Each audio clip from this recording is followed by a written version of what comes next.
Higala, kumusta? May buntag Iligan, may buntag Mindanao, may buntag Pilipinas.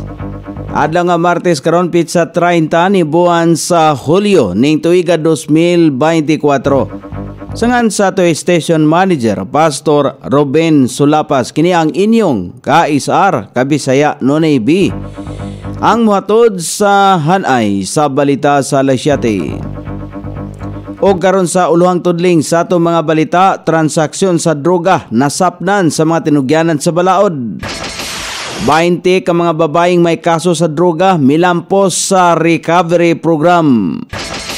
Konsulta center sa Tibanga lisensyado na nga mo paanak.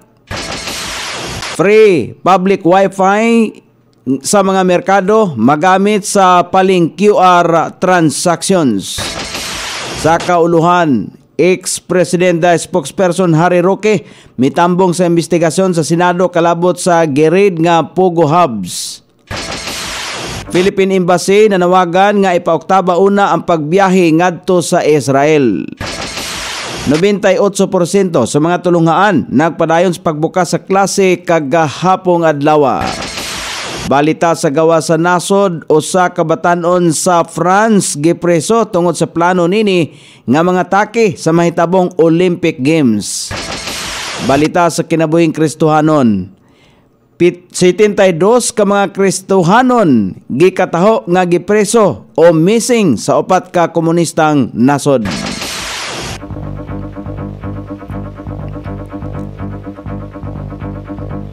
Kini ang uluhang tudling sa ato mga balita nga dalit kanato ning istasyon. DXSR 106.7 sa inyong FM dial. Ang bugtong radyo sa dakbayan sa Iligan nga nagsibya sa balaang kasulatan pinasubay sa inspired and preserved, not simply dictated King James Version sa Anchor Broadcasting Corporation. O karon sa kompleto nga detalye una sa balita dinhi sa Iligan, naaktuhan sa kapulisan sa Police Station 5 ang transaksyon sa ginadiling droga sa Purok 3A, Barangay Saray ning Dakbayan sa Iligan tungod sa sumbong nga ilang nadawat niadtong nakalabayng adlaw ning tuiga. Nakuha gikan sa suspek ang unom ka dagkong pakete sa gituang droga, sumala pa sa suspek nga gikan sa iyang katransaksyon ang nakuhang droga apan diha kini nakuha sa iyang posisyon. Giangkon niya nga mugamit siya nini. Giandam na ang kaso bato kaniya sa paglapas sa Republic Act 9165 o Comprehensive Dangerous Drugs Act. Nahuman na ang 20 ka mga babae nga persons deprived of liberty PDL kinsa adunay drug-related cases. Ang upat ka sesyon sa recovery program sa Iligan City Anti-Drug Abuse Council ikadak sa testimonya sa duha ka PDL. Dako og natabang ang programa sa ilang pagbag-o. Tinguha sa programa nga mahatagan og igong kapasidad og suporta ang mga persons deprived of liberty sa ilang paningkamot nga mabag-o o dili makabalik sa bisyo o binuhatan kaniadto. Bukas na ang paanakan o birthing home nga parte sa konsulta center sa Barangay Tibanga ning Dakbayan sa Iligan. Kini human nakakuha og lisensya nga sa ang City Health Office gikan sa Department of Health alang sa pag-operate sa paanakanan.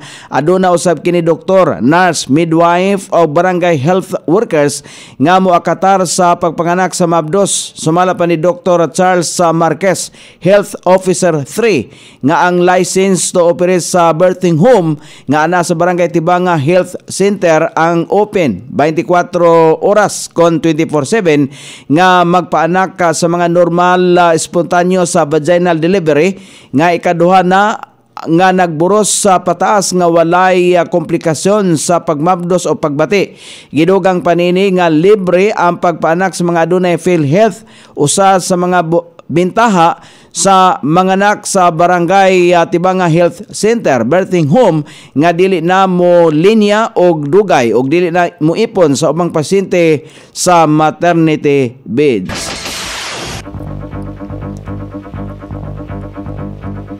Adunay libre nga public wifi sa second floor o sports center sa Central Market ingon man sa wet market sa barangay poblasyon nga magamit sa mga mamaligyaay kon mamalitay og mga vendors alang sa ilaang transaksyon sa Paling QR Philippines.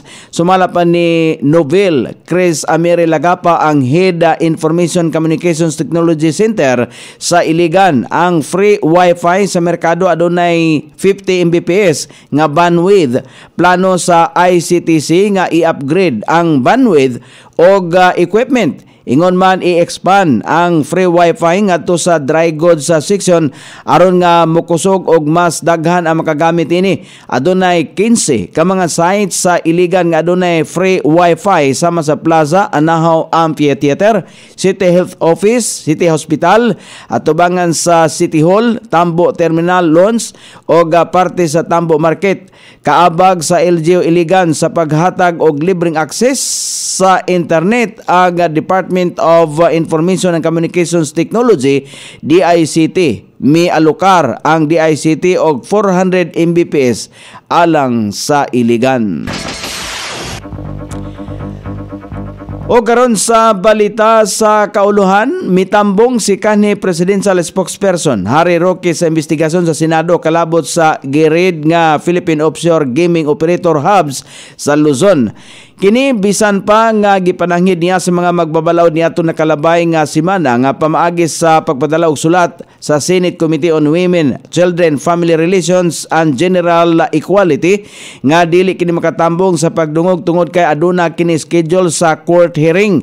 May hinumduman nga giimbitahan si Attorney Roque aron moatubang sa Senate inquiry human nga kaingon ni Pagcor Chairman Alejandro Tinco sa nakalabay nga pagdungog nga mitabang ang kanhi palace officials sa Lucky South 99 ang narid nga Pogo Hub sa Purak, Pampanga aron subling mag-apply og lisensya aron maka-operate og matarong ang ilang atraso.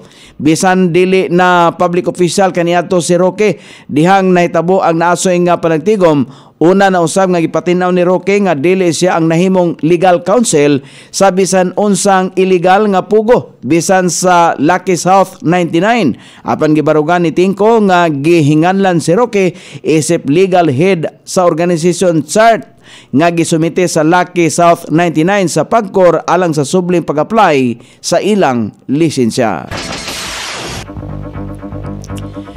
Nanawagan ang Embahada sa Pilipinas sa Tel Aviv nga ipauktaba una ang non-essential travel sa Israel. Sa abiso sa Embahada, gisulti nini nga angayang i-postpone indefinitely ang dili importanteng biyahe o hangtod sa mamahimong stable na ang seguridad sa nasing nasod. Lakip sa gihangyo sa Embahada nga ipauktaba una mao ang mga biyahe lakip ang pilgrimage o uban pa nga pagbiyahe ingon man ang pagbiyahe alang sa volunteer work. Samtang gisulti usab sa Embahada nga ang musulay nga mobiyahe sa ilalom sa nasangpig nga kondisyon mao ang mamahimong ma-offload gikan sa ilahang flights. Kalabot nini giawhagan sa Embahada ang tanang Pilipino nga iprioridad ang kaluwasan og seguridad og musanong sa mga abiso gihimo sa Embahada ang pamahayag luyo sa nagpadayon nga giyera sa Israel ug Hamas sa Gaza sulod na sa kapin 7 ka mga bulan.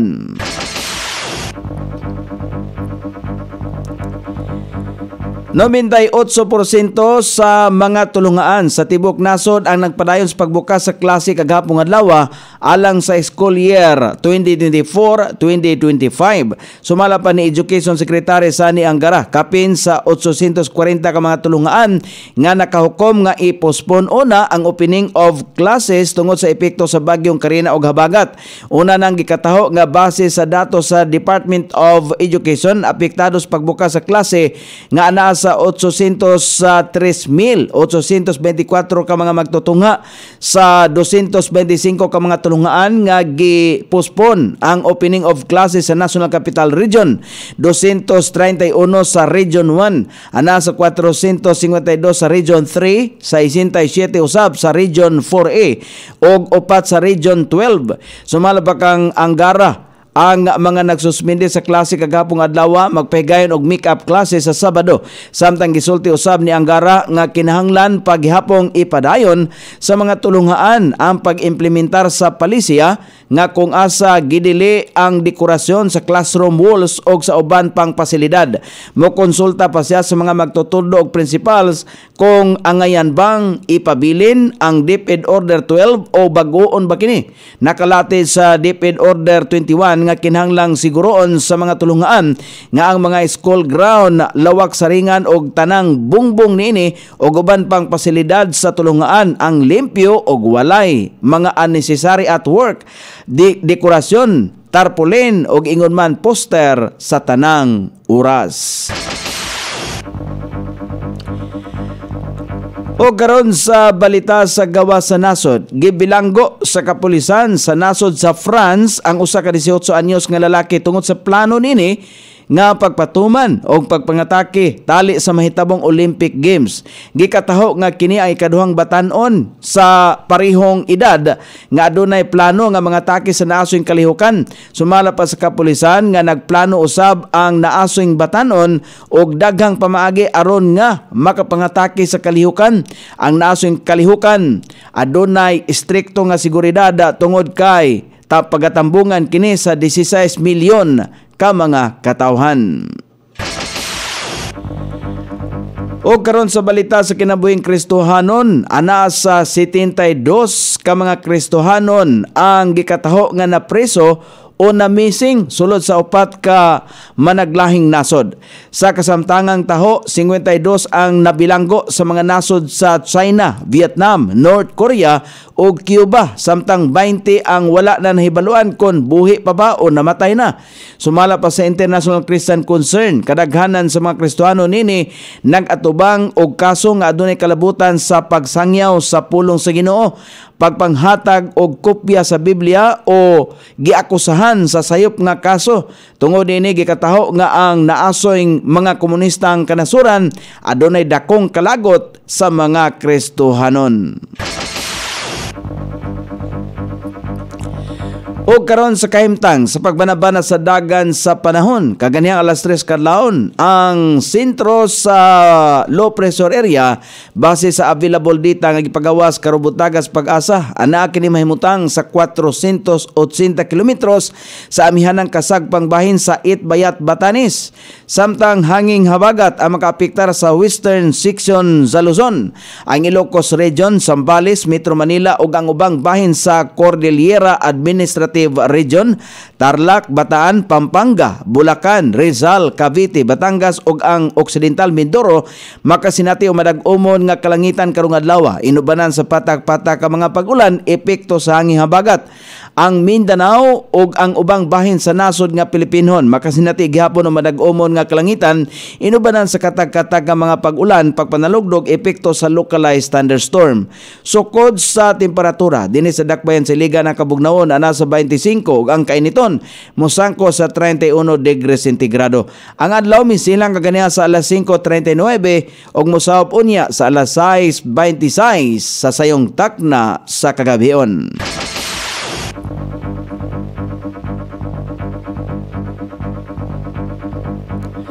Inyong nabati ang kinatibuk ang hanay sa balita sa alas 7 nga dalit kanato ning istasyon. DXSR 106.7 sa inyong FM dial. Ang bugtong radyo sa dakbayan sa Iligan nga nagsibya sa balaang kasulatan, pinasubay sa inspired and preserved, not simply dictated King James Version sa Anchor Broadcasting Corporation. Sangan sa tigsuwat sa atong balitang international o sa kinabuhing Kristohanon Pidjan sa balita lokal Coney Island. Sa ato station manager Pastor Robin Sulapas, kini ang inyong KSR Kabisaya Nonay B. Magpasalamat og maingon. Maayong buntag, Iligan.